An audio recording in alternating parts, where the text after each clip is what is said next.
popular players in the world hadn't been matched in years. In this episode of Storytime with Shaq, Bro Parrish talks to Diesel about that game and his relationship with Yao throughout their careers.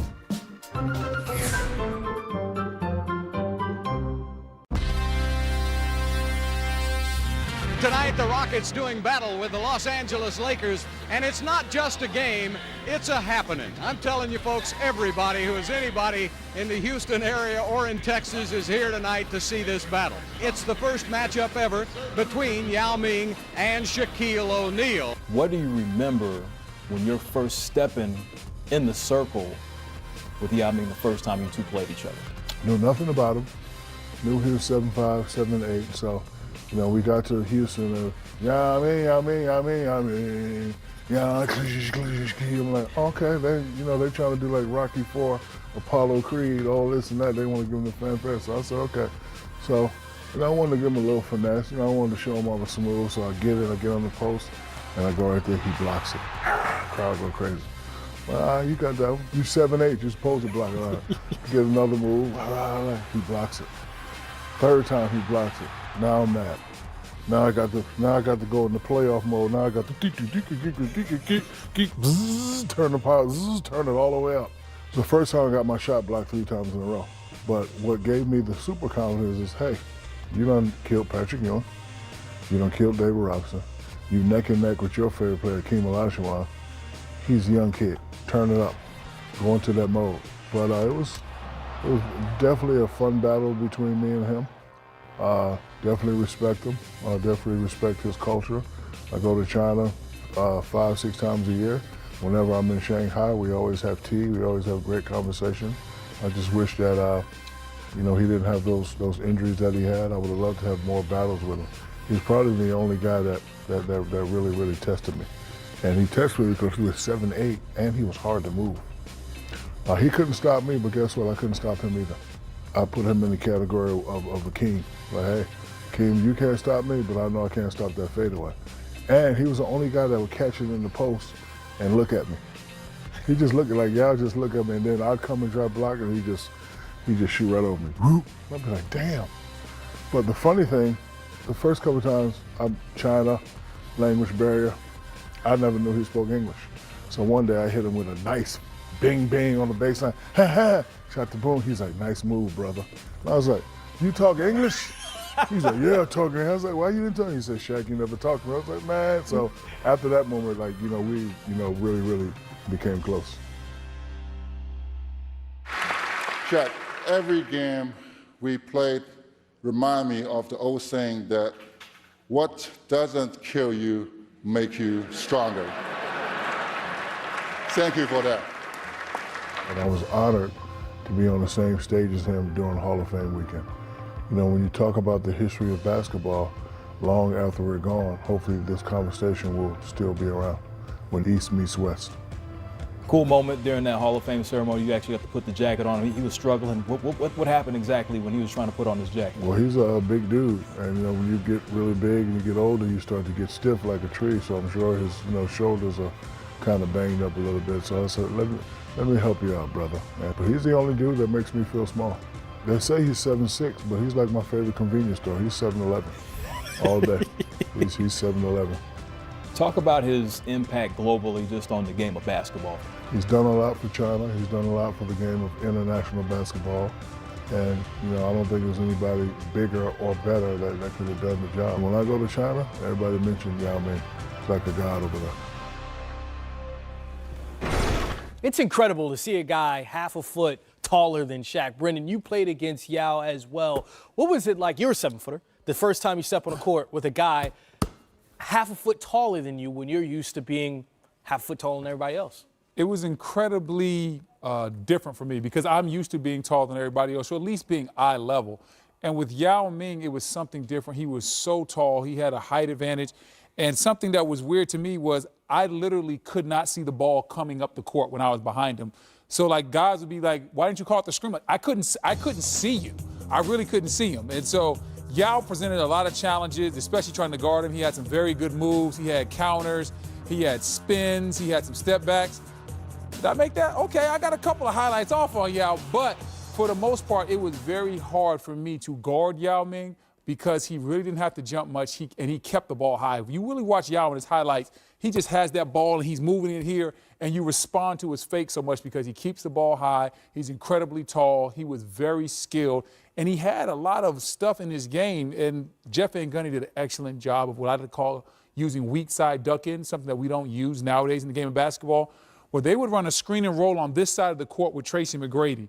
And I would have to respond and come off of Yao's body. And then he would just duck in that lane and get big and catch the ball. And there was nothing I could do a lot of times. Playing against Yao was very challenging.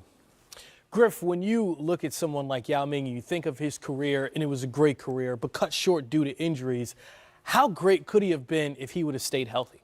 Yeah, and I think about how good that Houston Rockets team could have been. They had the 07 team, I think, won 22 games in a row with T-Mac and Yao. And both of those guys had really significant injuries. I think that year only one of them was able to play even 60 games. I think Yao played 66 maybe. T-Mac may have played like 55. But they weren't ever able to stay on the court together. But when they did, they were so truly elite. We were really robbed of seeing the best of that team as well. The other thing that really stands out to me is when the legend of Yao was being told by Shaq, Yao will have been 8'3". He started at 7'6", and he called him 7'11" by the end. That is pretty funny. I mean, I guess for Shaq, he's not used to looking up, so then he just adds inches to that, right? Well, that's a former Rocket great. The ascension up the MVP ladder for current Rocket. We'll tell you who's moving on up. I think you know who it is. That's up next.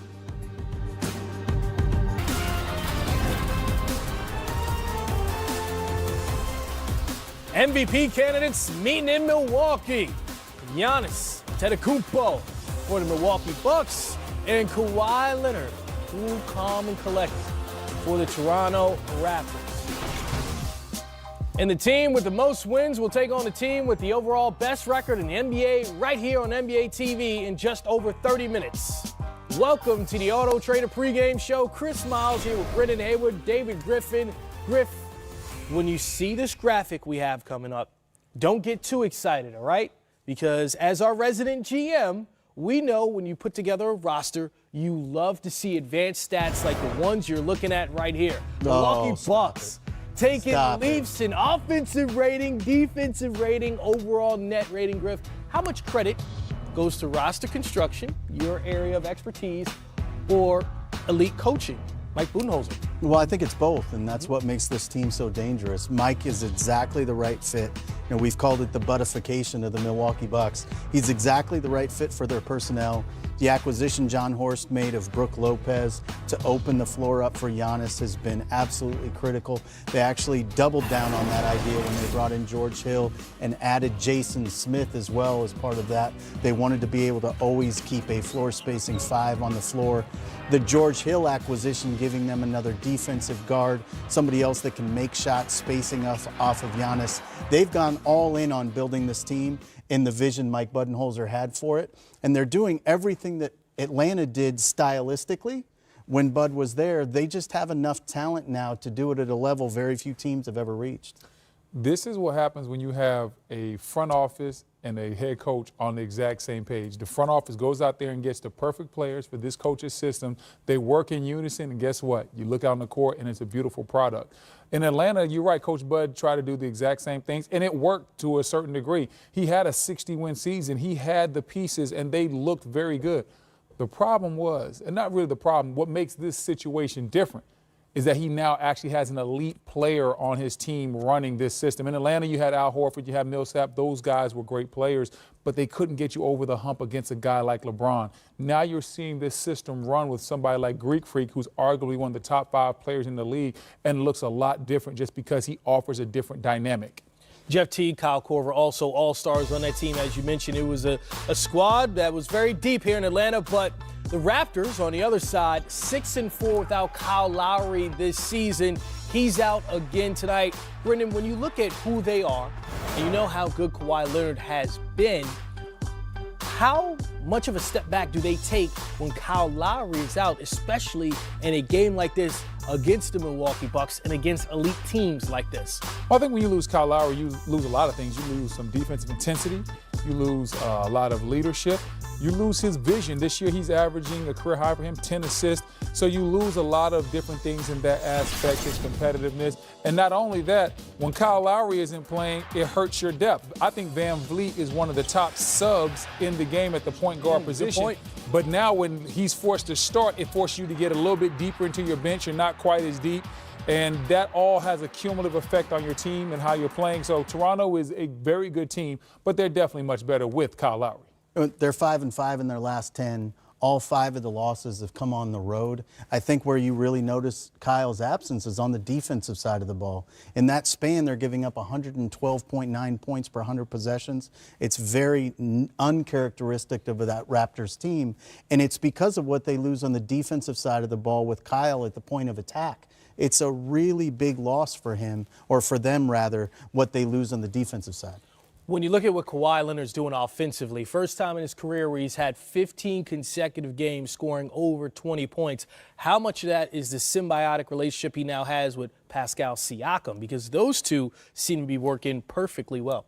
I think that has a lot to do with it. I also think that one of the reasons he was playing at such a high level from the very beginning is that this is a 59-win team who was built to win basketball games, and you added a Kawhi Leonard who's a #1 on a championship caliber team. You add Danny Green, who's a championship caliber, championship winning role player. All of the pieces fit. You know, we said it about Milwaukee, and Toronto was very similar in this way. And again, when Kyle Lowry plays, they're just so much better defensively. That gets them out in transition. Siakam pushing tempo for them, and Leonard benefiting from that. I love Kawhi Leonard for this team, and the one thing is everybody's like, wow, Kawhi has made them so much better. In the regular season, that is actually not true. They're at the same winning pace they were on last year when they had DeMar DeRozan. I think Kawhi offers this team a different level of hope when you get into the playoffs right now, because the team will be a little bit more confident. First of all, LeBron James is no longer there. And second of all, you have Kawhi, who is regarded as one of the top players in the league, also a great two-way guy who offers you a little bit more versatility than DeMar.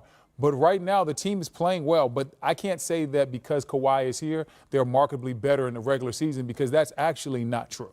And we got to give a lot of credit to Nick Nurse stepping in his first year as head coach for the Toronto Raptors with so many injuries that he's dealt with. Jonas Valanciunas, Kyle Lowry, and, of course, Kawhi Leonard sitting out the second night of back-to-backs a lot this year. They've done a good job. Most wins so far this season in the NBA. The Toronto Raptors. Big game tonight coming up.